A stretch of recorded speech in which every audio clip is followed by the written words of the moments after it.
Hey, good evening, my people. Today, I would like to talk about something that we can all relate to, and that is family. We all belong to one family or another.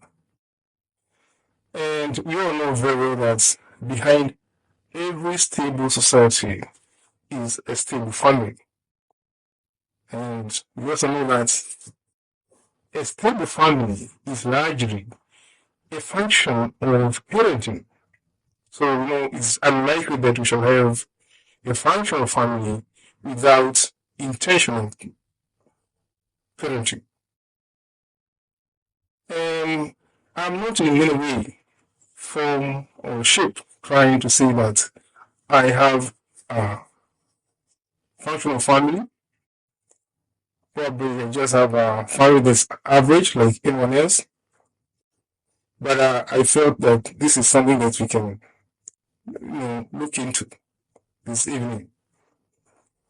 So when we talk of functional family, what are we thinking about?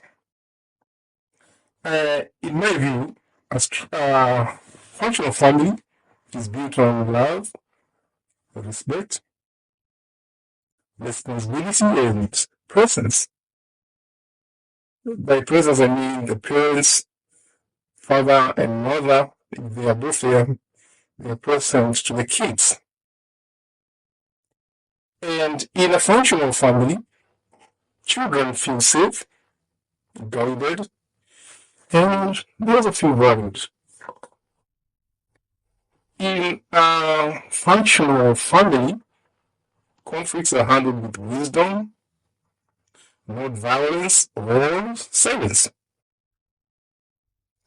And we all know that parents are the first teachers their children ever meet.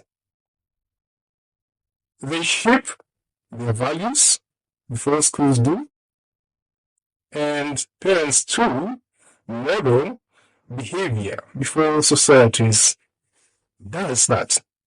So parents are probably the most important people a child will ever meet. And so what children learn at home become what they practice in life. And I would like to focus more on parents, more so the father, because I'm a father myself, and probably I can speak with more authority on that side. So, what role does the father play in molding a functional family? I think when we have a present father, he's going to provide direction to his children. Also, a responsible father provides stability. We need a loving father to provide confidence and also identity to his children. We all know, and everybody should agree with me here, that children who are raised by engaged fathers are more likely to develop discipline, self-worth, and they will more likely to be more emotionally balanced than otherwise. So the part of a father in a child's development is very, very critical. And what we should know is that the father's role is not just to provide money or material support for that matter. It also includes providing time. Time is important, so we should be able to find some time for our kids, even as we are so busy out there looking for money. We should also be able to provide guidance to our children. Because the father has lived longer than the child, and he knows more than the child does. So it should only be fair for the father to provide the right guidance to his children. We should also be in a position to provide protection and character to our children as fathers. Father's word can build or break.